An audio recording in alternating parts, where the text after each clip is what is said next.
Shalom ప్రభునేసు క్రీస్తు నామంలో మీ అందరికీ శుభములను సమాధానము కలుగును గాక. This is Nehemiah from the art of Israel, Jerusalem. ఎర్రని పేను గూర్చి మరలా మన తెలుగు రాష్ట్రాలలో కొంత గలిబిలి నెలకొన్నది. డైరెక్ట్ గా ఒక యూదుడే ఇక్కడ ఉండే అతను తన వీడియోలో చేసిన స్టేట్మెంట్స్ ను బట్టి ఈ యొక్క గలిబిలి నెలకొన్నది. మరి డైరెక్ట్ గా ఒక యూదుడే ఒక రబ్బీనే మాట్లాడినప్పుడు ఇంకా మీరు మాట్లాడడానికి ఏముంది బ్రదర్ అని మీరు అనుకోవచ్చు. దయచేసి గమనించండి, మీకు చాలా విషయాలు తెలవవలసిన అవసరత ఉన్నది. ఇంతకీ ఆ రకంగా మాట్లాడిన రబ్బీ ఎవరు, అతడు ఏం చేస్తాడు, ఎందుకలా మాట్లాడాడు అనేది చాలా మందికి తెలియదు. ఇంతకీ బలి జరిగిందంటారా జరగలేదంటారా బ్రదర్ అని మీరు అడిగితే తప్పకుండా జరగలేదు అనే చెప్తాను నేను. అరే, ఒక రబ్బీ వచ్చి అలా మాట్లాడినప్పుడు మీరు జరగలేదు అని ఎలా చెప్తారు బ్రదర్ అని మీరు అనుకోవచ్చు.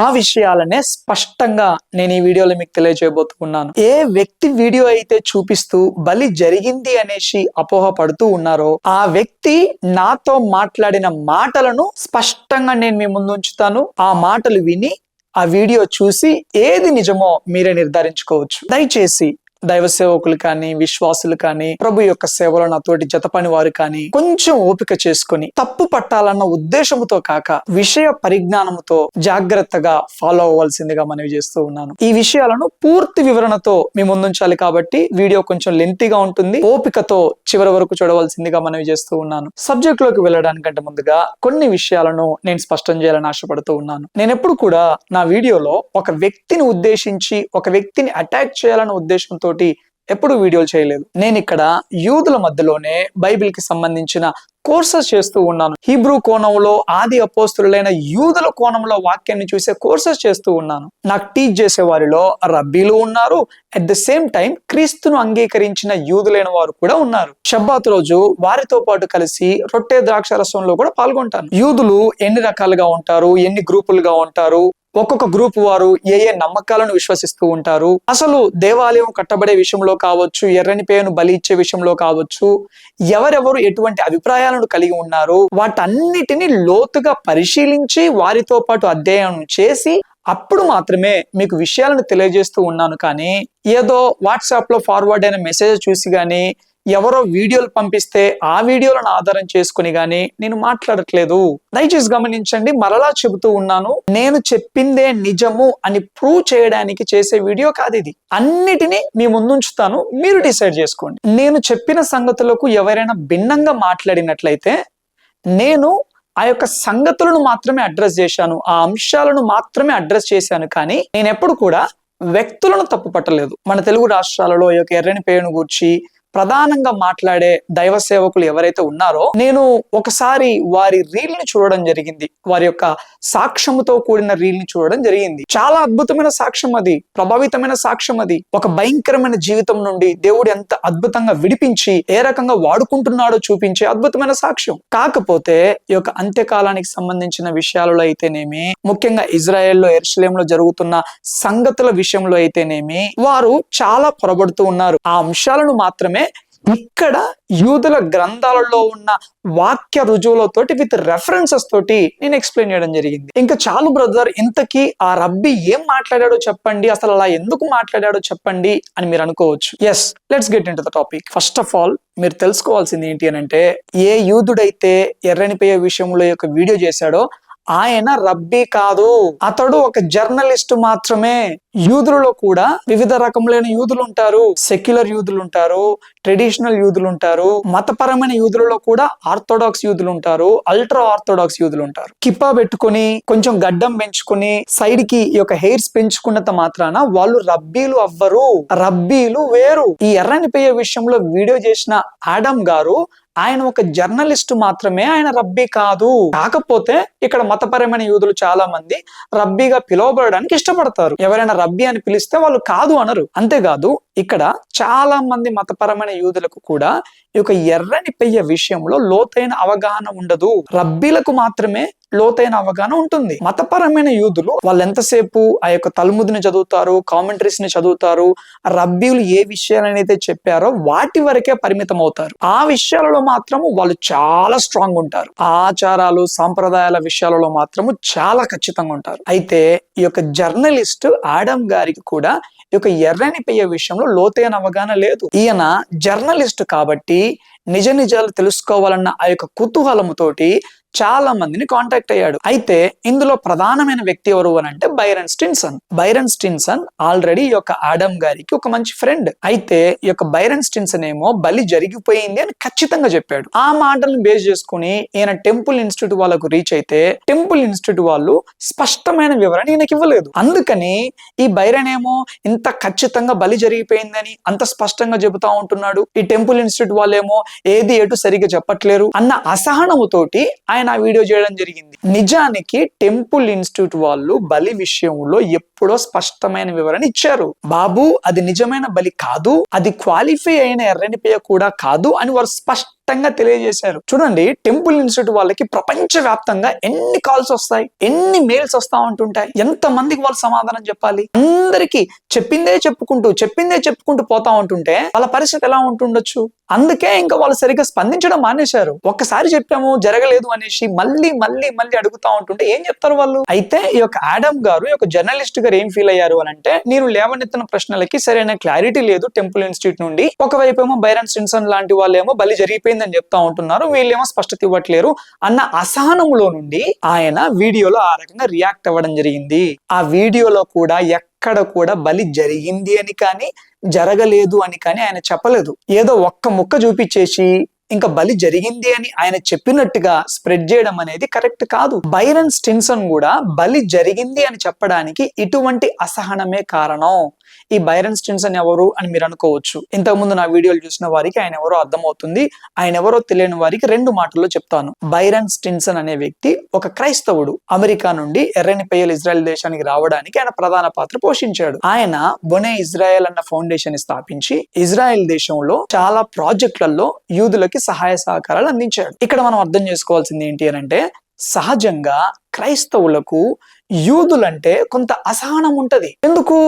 అరే, ఈ యూదులైన వారు బైబిల్ చెప్పిన దానికంటే ఎక్కువ పాటిస్తూ ఉంటుంటారు, బైబిల్ చెప్పని ఆజ్ఞలను కూడా, ఈ యొక్క రూల్స్ అండ్ రెగ్యులేషన్స్ కూడా ప్రజల మీద రుద్దుతా ఉంటుంటారు, మేం చేసేదే కరెక్ట్ అన్న ఒక స్వనీతిని ప్రదర్శిస్తూ ఉంటారు అన్న ఒక అసహనాన్ని చాలా మంది క్రైస్తవులు కలిగి ఉంటారు. అటువంటి అసహనాన్నే బైరన్ స్టిన్సన్ గారు కూడా ప్రదర్శించారు. సంఖ్యాకాండం 19వ అధ్యాయం చదివినప్పుడు, అరే కలంకము లేని ఎర్రనిపేయను తీసుకోవాలి, యాజకుడు వస్తాడు, బలిస్తాడు, ఆ బూడిదని కలెక్ట్ చేసుకుంటాము, శుద్ధ జలంతో మిక్స్ చేస్తాము, కథం అయిపోయింది. ఇంతే కదా బైబిల్ చెప్పేది. వీళ్ళేమో మరీ too much rules and regulations పెడతా ఉంటుంటారు, బైబిల్ చెప్పనిది కూడా వీళ్ళు పాటిస్తూ ఉంటుంటారు. యాక్చువల్ గా బైబిల్ ప్రకారం అయితే బలి జరిగిపోయింది అనేసి ఆయన తెలియజేశాడు. ఇదే సమస్య. యూదులకు సంబంధించిన విషయాలను, అంతేకాదు బైబిల్లోని చాలా విషయాలను మనము యూదుల కోణంలో చూస్తే తప్పితే, హీబ్రూ కోణంలో చూస్తే తప్పితే మనం పూర్తిగా అర్థం చేసుకోలేము. క్రైస్తవులమైన మనమేమో యోగ్యమైన ఎర్రనిపేయను తీసుకొని వెళ్ళి యాజకుడు దానిని బలి ఇచ్చినప్పుడు, ఆ బూడిదని కలెక్ట్ చేసుకున్నప్పుడు ఆ ప్రాసెస్ అయిపోయిద్ది అని మనం అనుకుంటాం. కానీ యూదుల పర్స్పెక్టివ్ లో అంత ఈజీ కాదు. ఎర్రనిపేయ ఎన్ని సంవత్సరాలు ఉండాలి? ఒకవేళ వారు పేర్కొన్న సంవత్సరాల కంటే ఒక్కరోజు పెరిగినా గానీ అది యోగ్యముగా ఉంటదా ఉండదా? ఆ ఎర్రనిపేయకు ఎన్ని తెల్ల వెంట్రుకలు వస్తే డిస్క్వాలిఫై అవుతుంది? తోక దగ్గర తెల్ల వెంట్రుక వస్తే పరిస్థితి ఏంటి? చెవు దగ్గర ఒక తెల్ల వెంట్రుక వస్తే పరిస్థితి ఏంటి? దానిని బలికి తీసుకొని వెళ్ళేటప్పుడు ఆ యొక్క ఎర్రనిపేయ మొరాయిస్తే దానిని ఎలా తీసుకుని రావాలి?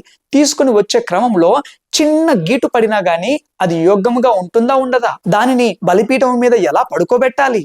ఎవరు పడుకోబెట్టాలి? పడుకోబెట్టే క్రమంలో ఆ యొక్క కర్రలు తాకి ఏమైనా స్క్రాచెస్ వస్తే అది క్వాలిఫై అవుతుందా అవ్వదా? దాని రక్తాన్ని ఎలా చిందించాలి? ఎవరు చిందించాలి? ఆ పాత్రను ఏ చేతితో పట్టుకోవాలి? మరలా ఏ చేతికి దాన్ని ట్రాన్స్ఫర్ చేయాలి? ఆ పాత్రను నెక్స్ట్ ఏ యాజకుడికి అందించాలి? ఆ యాజకుడు ఏ చేతులతో రిసీవ్ చేసుకోవాలి? శుద్ధ జలం ఎక్కడి నుండి తీసుకొని రావాలి? ఎవరు తీసుకొని రావాలి? శుద్ధ జలం తీసుకొని వచ్చేటప్పుడు వాళ్ళు కాళ్ళు కింద పెట్టవచ్చా పెట్టకూడదా? సడన్ గా కాలు జారితే పరిస్థితి ఏంటి? తాడుకు బకెట్ కట్టి ఆ వాటర్ని కలెక్ట్ చేయాలా చేయకూడదా? ఇటువంటి విషయాలు చాలా చాలా చాలా ఉన్నాయి. అవి యూదుల కోణంలో చూస్తే తప్పితే మనకు అర్థం కాదు. ఈ బైరన్ స్టిన్సన్ కూడా క్రైస్తవుడు కాబట్టి, అంతకు మించి ఒక వెస్టర్న్ క్రైస్తవుడు కాబట్టి, యూదులకేం పని లేదురా బాబు, నిజం చెప్పాలంటే బైబిల్ ప్రకారం బలి జరిగిపోయింది, వీళ్ళేమో అవసరం లేని రూల్స్ అన్ని పెడతా ఉంటుంటారు అన్న ఒక అసహనాన్ని వ్యక్తపరిచి బలి జరిగింది అని తెలియజేశాడు. ఈ బైరన్ స్టిన్సన్ మాటలు ఈ యొక్క యూదుడు పట్టుకొని, ఆయన జర్నలిస్ట్ కాబట్టి ఈయన మాటలు నమ్మాలా, టెంపుల్ ఇన్స్టిట్యూట్ మాటలు నమ్మాలా అర్థం కాక నా ప్రశ్నలకు సరైన సమాధానం రావట్లేదు కాబట్టి యాక్చువల్ నిజము నాకు తెలియదు అని మాత్రమే ఆయన చెప్పాడు. అంతెందుకు, ఈ యొక్క ఆడామ్ గారు చేసిన వీడియో కింద బైరన్ స్టిన్సన్ గారు స్పష్టంగా కామెంట్ పెట్టడం జరిగింది. ఒక్కసారి ఆయన కామెంట్ చూడండి. As far as collecting the ashes, బొనే allowed the Temple Mountain Institute to have enough ash to purify a billion Jews. I hope they will use them. ఈయన ఏమంటున్నాడు, ఈ యొక్క బొనే ఇజ్రాయెల్ ఫౌండేషన్ అనగా బైరన్ స్టిన్సన్ వాళ్ళ ఫౌండేషన్ వాళ్ళంట టెంపుల్ ఇన్స్టిట్యూట్ వాళ్ళు వచ్చి ఆ బూడిదను కలెక్ట్ చేసుకోవడానికి వీళ్ళు అనుమతించారంట. వీళ్ళెవరు అనుమతి ఇవ్వడానికి అంటే దీని అర్థం ఏంటి? ఆ యొక్క బలి ఎవరి సంరక్షణలో జరిగింది? టెంపుల్ ఇన్స్టిట్యూట్ వారి సంరక్షణలో జరిగిందా, లేక బొనే ఇజ్రాయెల్ వారి సంరక్షణలో జరిగిందా, ఎవరి పర్యవేక్షణలో జరిగింది? ఒకవేళ అఫీషియల్ గా టెంపుల్ ఇన్స్టిట్యూట్ వారి పర్యవేక్షణలో జరిగితే, ఇదిగో ఈ బైరన్ స్టిన్సన్ స్పష్టంగా చెబుతూ ఉన్నాడు మేము అనుమతించాము అని. టెంపుల్ ఇన్స్టిట్యూట్ పర్యవేక్షణలో అఫీషియల్ గా జరిగితే ఈయన ఎవరు అనుమతించడానికి? ఇది నేను చెప్పే మాట కాదు కదా, ఆయనే చెప్తున్నాడు కదా. దయచేసి ఇక్కడ ఉన్న భేదాభిప్రాయాలను మనం యూదుల కోణంలో చూడగలిగితే తప్పితే మనం నిజాన్ని గ్రహించలేము. ఓకే, ఇదంతా కాదు. ఒక్కసారి ఏ వ్యక్తి అయితే ఆ వీడియోలో మాట్లాడాడో నేను అతనితో మాట్లాడిన మాటలను ఒక్కసారి మీరు వినండి. దయచేసి గమనించండి.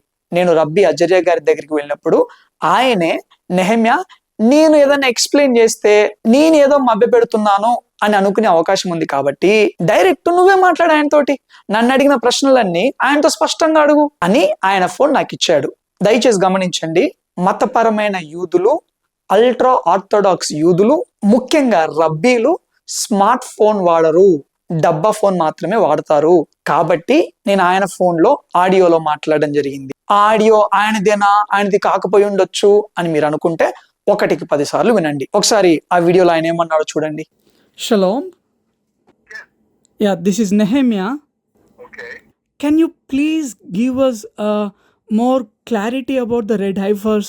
Like you made a video and most of the people, like many people around the world, particularly in India and even the Indian Jewish people, they are believing the red heifer sacrifice is finished and the Jewish people are hiding the truth.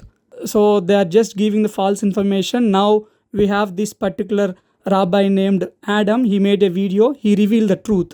So can you please give us clarity? That's not what I said in my video.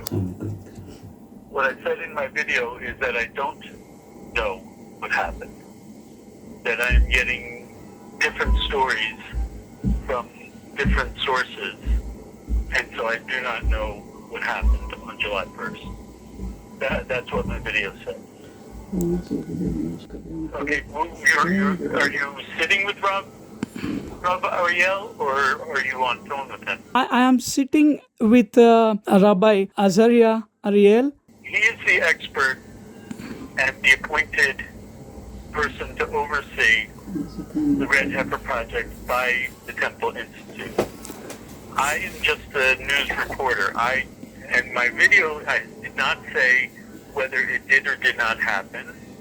I only said that I do not know what happened and that I got different information from different people. That's what my video did say. Yeah. Thank you so much, sir. Your clarification means a lot. Okay, I wish I could help you, but I did not say it did or did not happen. I will say that Byron Stinson, who runs Bona Israel, he is speaking about that on July 1st there was an actual ceremony and that they do have the ashes, but Byron Stinson is not Jewish. Yes. He is not, and he does not know the sources, the law pertaining to it. Yes. So Byron Stinson is not an expert. Rob Ariel, I'm sure you can see. I've known Ariel for a very long time. He's been studying this very complicated issue for many years. He is the expert. What my video said was that I do not know, because no one has come out and said anything positively, and there are a lot of conflicting reports.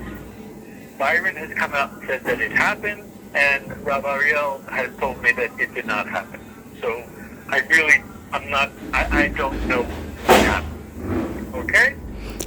Okay. People back in India, like they were like confused. they were given false information, but I'm just trying to tell them the truth. So I came to Rabbi who helped me with this previously, and now he just helped me to speak with you. Yeah. Once again, thank you so much for the clarification. And yeah, విన్నారా, ఆయన స్పష్టంగా చెబుతా ఉంటున్నాడు, బాబు నేను ఒక జర్నలిస్టును, నేను అడిగిన ప్రశ్నలకు సరి అయిన సమాధానం రాకపోవడం వలన నాకు తెలియదు అని మాత్రమే నేను వీడియోలో చెప్పాను. ఎక్కడ కూడా వీడియోలో బలి జరిగింది అని కానీ జరగలేదు అని కానీ నేను చెప్పలేదు. నాకు అర్థం కావట్లేదు, నాకు తెలియదు అని మాత్రమే చెప్పాను అని స్పష్టం చేశాడు ఆయన. అంతేకాదు బైరన్ స్టిన్సన్ అనే వ్యక్తితో మాట్లాడినప్పుడు ఆయన చాలా స్పష్టంగా బలి జరిగింది అని ఖచ్చితంగా చెప్పాడు. నేను అదే నమ్మాను. కానీ అటు తర్వాత ప్రశ్నలకు టెంపుల్ ఇన్స్టిట్యూట్ నుండి నాకు సరైన సమాధానాలు రాలేదు. కాకపోతే నీవు ఏ వ్యక్తి దగ్గర అయితే కూర్చున్నావో ఆ యొక్క రబ్బీ అజరియా గారు, ఆయనే టాప్. ఈ విషయాలన్నిటిని చూసుకునేది ఆయనే. ఆయన ఈ టాపిక్ లో ఎంతో ప్రావీణ్యము కలిగిన వ్యక్తి. నేను కూడా ఆయనతో మాట్లాడినప్పుడు ఆయన స్పష్టంగా బలి జరగలేదు అని చెప్పడం జరిగింది. ఆయన చెప్పింది నమ్మొచ్చు అని ఆయన స్పష్టంగా చెప్పాడు. యాక్చువల్ గా ఈ యొక్క ఆడమ్ గారు వీడియోలో మాట్లాడాక నేను వెళ్ళిన ఒక రోజు ముందే ఈ యొక్క రబ్బీ గారు ఆడమ్ గారిని పిలిచి ఆయనకు క్లియర్ గా ఎక్స్ప్లెయిన్ చేయడం జరిగింది. అప్పుడు ఆడమ్ గారికి ఒక క్లారిటీ వచ్చేసి బలి జరగలేదు అన్న అభిప్రాయానికి వారు కూడా రావడం జరిగింది. అందుకే అజర్య గారు చెప్పేదే కరెక్ట్ అని ఆయన కూడా ఖచ్చితంగా చెప్పాడు. ఓకే, ఇప్పుడు రబ్బీ అజర్య గారి మాటలు ఒకసారి మీరు వినండి. ఇప్పుడు మనము రబ్బీ అరియల్ దగ్గర ఉన్నాము. టెంపుల్ ఇన్స్టిట్యూట్ విషయంలో, ఎర్రని పెయ్యల విషయంలో వీరి మాటనే పై మాట, వీరు చెప్పిందే అక్కడ జరుగుతుంది. ఈ యొక్క రబ్బీ గారే ఎర్రని పెయ్యల విషయంలో పూర్తి బాధ్యతలను వహిస్తాడు. ఇక్కడ గమనించినట్లయితే ఎర్రని పెయ్య విషయంలో నెలకొల్పబడిన ఆ యొక్క కన్ఫ్యూజన్ ని వీరి మాటల్లో ఒకసారి పూర్తిగా విందాం. לפי התורה, הפרה האדומה חייבת להיעשות מול המקום של בית המקדש. אם זה לא שם, זה פסול. זה כתוב בתורה, במשנה, בתלמוד, ברמב"ם, וגם אני בספר שלי, ככה כתבתי, חייבים לשרוף את הפרה בהר הזיתים מול מקום המקדש. The red heifer must be made on the olive mountain. It's written in the Torah, in the Bible, in the Mishnah, in the Gemara, and in this book that he wrote, and it said you have to make the para, the red heifer, only next on the olive mount, which is against the temple mount. כל מי שאומר משהו אחר, שהתרגול שהיה ב-1 ביולי היה אמיתי, או שהוא משקר בכוונה, או שהוא לא יודע מה שהוא אומר. כל מי שהשתתף בתרגול הזה באמת, ידע שזה היה תרגיל ולא אמיתי. If someone says that the practice on July was a true making the red heifer, either he lies or he doesn't know, because all the people that were in this practice know that this was just a practice. అర్థమైందా? ఒలీవల కొండ మీద జరిగితే తప్పితే ఇంకెక్కడ జరిగినా కానీ అది valid బలి కాదు. దయచేసి గమనించండి, ఈ ఎర్రని పేయను కూర్చిన బలి అనేది పరిస్థితికి తగ్గట్టుగా తీసుకునే నిర్ణయాలు కావు. అరే పరిస్థితి సెట్ అవ్వట్లేదు కదా, మనం ఒలివల కొండ మీద చేయలేము కాబట్టి షిలోహులో చేద్దాము, ఇంకో దగ్గర చేద్దాము, పరిస్థితికి తగ్గట్టు మనం ముందుకెళ్లాలా అన్నట్టుగా ఉండదు. ఇక్కడ యూదులు వారి సాంప్రదాయాలు, ఆచారాలు, ఇటువంటి క్రమముల విషయంలో చావనైనా చస్తారు, కానీ 1% కూడా వాళ్ళు కాంప్రమైజ్ అవ్వరు. అప్పట్లో అలా చేశారు, ఇప్పుడు ఆ పరిస్థితులు లేవు కదా అని వాళ్ళు కాంప్రమైజ్ అవ్వరు. దయచేసి గమనించండి, నేను మీకు ఒక మాట చెప్తాను. నేను ఒక ఫ్యామిలీ దగ్గర ఉన్నప్పుడు, యూదుల ఫ్యామిలీ దగ్గర ఉన్నప్పుడు, వారి యొక్క మనవడికి సున్నతి చేయాలన్నట్టు 8వ రోజు సున్నతి చేయాలి. ఆ టైంలో యుద్ధం చాలా పీక్స్ గా ఉంది. గడికి సైరన్లు మోగుతా ఉంటున్నాయి. అయితే మామూలుగా మాట్లాడుతూ ఉంటుంటే, కాదండి ఇప్పుడు 8వ రోజే చేయాలని ఏముంది, ఇంత భయంకరమైన యుద్ధం జరుగుతుంది కదా, గడికి సైరన్లు మోగుతున్నాయి, ఆ ఒక్క రోజు పోస్ట్ పోన్ చేసుకుంటే అయిపోతుంది కదా అని అడిగితే, నెహమ్యా అలా మాట్లాడమాకు, 8వ రోజు మాత్రమే చేయాలి, ఏది ఏమైనా ఆ రోజు కార్యం జరిగిపోవాలి అని అంత ఖచ్చితంగా చెప్పారు వాళ్ళు. ఏంటండి ఒక సున్నతి విషయంలోనే వాళ్ళంతా ఖచ్చితంగా ఉన్నప్పుడు ఇజ్రాయేలు సమాజాన్ని మొత్తము పరిశుద్ధపరిచే ప్రతిష్ఠించే ఈ యొక్క ఎర్రని పెయ్య బూడిద విషయంలో వాళ్ళు ఇంకెంత ఖచ్చితంగా ఉంటారు. నేను ఈ యొక్క రబ్బీ అజరే గారు ఉన్నారు కదా, ఎర్రని పెయ్య విషయంలో ఆయన మాటే ఫైనల్. ఆయనను కలవడానికి ఎంతమంది ప్రయత్నం చేస్తుంటారో తెలుసా? శుక్రవారం 2 నుండి 3 గంటల వరకు మాత్రమే ఆయన పబ్లిక్ అందుబాటులో ఉంటాడు. అటువంటి వ్యక్తితోటి దేవుడు అద్భుత రీతిగా మనల్ని కనెక్ట్ చేశాడు. ఏదో మనల్ని ఎడ్డోలం చేయడానికి కాదు, ఆ యూట్యూబర్ వచ్చాడరా మంచిగా మనం చెబుదాము, ఆయన ఫాల్స్ ఇన్ఫర్మేషన్ మొత్తం స్ప్రెడ్ చేస్తాడు అన్న ఉద్దేశంతో కాదు. నేను ఇక్కడ ఇజ్రాయెల్లో ఎవరినైతే వివాహం చేసుకోబోతూ ఉన్నానో ఆ అమ్మాయి వాళ్ళ ఎంప్లాయర్ కి ఈ యొక్క రబ్బీ గారు క్లోజ్ ఫ్యామిలీ ఫ్రెండ్స్. నేను వివాహం చేసుకోబోయే అమ్మాయికి ఉన్న సాక్ష్యాన్ని బట్టి ఆ అమ్మాయిని ఈ రబ్బీ గారు చాలా దగ్గరగా చూస్తూ ఉండడం తోటి నా గురించి చెప్పగానే ఆయన అంగీకరించాడు. నేను మాట్లాడాక ఒక అన్యుడికి ధర్మశాస్త్రం విషయంలో, యూదుల గ్రంథాల విషయాలలో యూదులకు సైతం లేని లోతైన అవగాహన ఉంది అనేసి ఆయన చాలా ఆశ్చర్యపడి చాలా సంతోషపడ్డాడు. అందుకు మనకు మరలా కలవడానికి ఆయన అవకాశం ఇచ్చాడు. ఇంకొకటి మిమ్మల్ని అందరినీ ఆశ్చర్యపరిచే అంశం ఏంటి అని అంటే, ఇక్కడ రబ్బానికల్ జూడాయిజం అని ఒకటి ఉంటది. దేవాలయం కూల్చివేయబడ్డాక రబ్బానికల్ జూడాయిజం అనేది ఎక్కువ వ్యాప్తి చెందింది. ఇక్కడ ఇజ్రాయెల్ దేశంలో చీఫ్ రబ్బీ అఫీషియల్ స్టేట్మెంట్ ప్రకారము రబ్బానికల్ జూడాయిజం ప్రకారం మెస్సయ్య బయలుపరచబడితే తప్పితే ఈ బలి జరగదు. ఇది నేను చెప్పే మాట కాదు, చీఫ్ రబ్బీలు చెప్పే మాట. అండ్ ఇంకోటి ఇక్కడ ఏంటి అనంటే, ఈ యొక్క బలుల విషయంలో టెంపుల్ ఇన్స్టిట్యూట్ వాళ్ళు ఫైనల్ మాట కాదు, వాళ్ళది కాదు అధికారం. ఇక్కడ రబ్బీలు ఉంటారు, చీఫ్ రబ్బీలు ఉంటారు, వాళ్ళు నిర్ణయిస్తారు. మెస్సయ్య బయలుపరచబడ్డాక బలి ఇచ్చే పరిస్థితి అయితే మరి టెంపుల్ ఇన్స్టిట్యూట్ లో ఈ తతంగం అంతా ఎందుకు అని మీరు అనుకోవచ్చు. ఇక్కడ ఉన్న రబ్బీలు ఆ యొక్క గ్రూప్ వారు ఏం చేశారంటే, టెంపుల్ ఇన్స్టిట్యూట్ కి కొన్ని పర్మిషన్స్ ఇచ్చారు, కొన్ని అధికారాలు ఇచ్చారు, కానీ సర్వ అధికారాలు వారివి కావు. ఇవన్నీ సిద్ధపరచండి, వాటిని సంరక్షించండి, ఏ సమయంలోనైనా మెస్సయ్య బయలుపరచబడే అవకాశం ఉంటుంది కాబట్టి అప్పుడు వెంటనే వీటిని వాడొచ్చు అనేది వారి ఆలోచన. అంతేగాని ప్రధాన యాజకుడు ఎవరో డిసైడ్ చేసేసి ప్రధాన యాజకుడితోటి బలి ఇవ్వడానికి వారికి అధికారం లేదు. దయచేసి గమనించండి, నేను చెప్పిందే నిజము అని ప్రూవ్ చేసుకోవడానికి నేను ఈ వీడియో చేయలేదు. ఈ అంశాలలో గుడ్డిగా నా మాట నమ్మండి అని నేను చెప్పట్లే. ఇక్కడ చాలా మంది తెలుగు వాళ్ళు ఉన్నారు, చాలా మంది దైవ సేవకులు ఉన్నారు, ఈ విషయాలలో కొంత లోతైన పరిజ్ఞానం కలిగిన వాళ్ళు కూడా ఉన్నారు. వాళ్ళని కాంటాక్ట్ అవ్వండి, వాళ్ళతో మాట్లాడండి. ఏంటండి రబ్బానికల్ జుడాయిజం అంటే ఏంటండి, వాళ్ళ అఫీషియల్ స్టేట్మెంట్ ఏంటండి అని అడగండి వాళ్ళని. దయచేసి గమనించండి, ఈ యొక్క గోల్డెన్ గేట్ విషయంలో, తూర్పు ద్వారం విషయంలో కూడా అనవసరమైన మాటల్ని స్ప్రెడ్ చేస్తూ ఉన్నారు. ఆ తూర్పు ద్వారానికి క్రాక్స్ వచ్చేస్తా ఉంటున్నాయి, అది కంపించిపోతుంది, అక్కడ ఏదో జరుగుతా ఉంది అన్నట్టుగా మాట్లాడుతూ ఉంటున్నారు. జనరల్ గా క్రాక్స్ ఉంటాయి, ఇప్పటి నుండి ఉన్నాయి కావు, ఎప్పటి నుండో ఉన్నాయి. మొన్న లాస్ట్ మంత్ ఓసన్న మినిస్ట్రీస్ నుండి మన తెలుగు వాళ్ళు వచ్చారు, వాళ్ళు చూశారు గోల్డెన్ గేట్ ని. వాళ్ళని అడగండి, నా మాట కాదు. వాళ్ళని కాంటాక్ట్ అయ్యి ఏంటండి గోల్డెన్ గేట్ ఎలా ఉంది, అక్కడ ఏదో మొత్తం కంపిస్తా ఉందంట కదా, ఏదో జరిగిపోతా ఉందంటగా అని వాళ్ళని అడగండి. ఇక్కడ ఉన్న తెలుగు వాళ్ళని అడగండి. ఇంకొకటి, మందిరం కట్టబడే విషయంలో రహస్యంగా కడతా ఉంటున్నారు, మీకు తెలీదు, అక్కడ రహస్యంగా టన్నల్స్ తవ్వి రహస్యంగా పనులు ఆల్రెడీ ప్రారంభించేశారు. ఇటువంటి మాటలన్నీ మాట్లాడుతూ ఉంటుంటే ఎందుకే బాధ అనిపించేది. దేవాలయము కట్టడము అనేది అది మామూలు పని కాదు. ఇక్కడ మట్టి కూడా మన ఆంధ్ర సైడు, మన తెలంగాణ సైడు, మన ఇండియాలో ఉన్నట్టుగా ఉండదు. సైలెంట్ గా అందరూ పడుకున్నాక ఈ గడ్డపార పలుగు తీసుకొని సొరంగాలు తవ్వుకుంటూ ఉండడానికి. ఇది మొత్తము రాకీ ఏరియా. ఏ పనులు చేయాలన్నా గానీ పెద్ద పెద్ద మెషినరీ కావాలి. ఇంకొకటి, టెంపుల్ మౌంట్ చుట్టూ మొత్తం అరబ్బులు ఉంటారు చాలా వరకు, ఒక్క రాయి కూడా కదిలివ్వనివ్వరు. అటువంటిది పనులు జరిగిపోయినాయి, జరిగిపోతుంది. ఈ మాటలు దయచేసి ఆపేస్తే బాగుంటది. ఫైనల్ గా ఒక్క మాట ఏంటి అని అంటే, నేను యూదుల గ్రంథాలలోని రెఫరెన్స్లతో సహా అన్ని స్పష్టంగా చెప్పినప్పుడు ఒక మాట అన్నారు, వాళ్ళు మీకు నిజం ఎందుకు చెప్తారు, వాళ్ళు నిజాన్ని దాచిపెడుతున్నారు, యూదులు జ్ఞానయుక్తంగా నడుచుకుని వాళ్ళు రహస్యాన్ని బయట పెట్టట్లేదు, అసలు వాళ్ళు నిజం చెప్తున్నారని గ్యారంటీ ఏంటి అని మాట్లాడారు.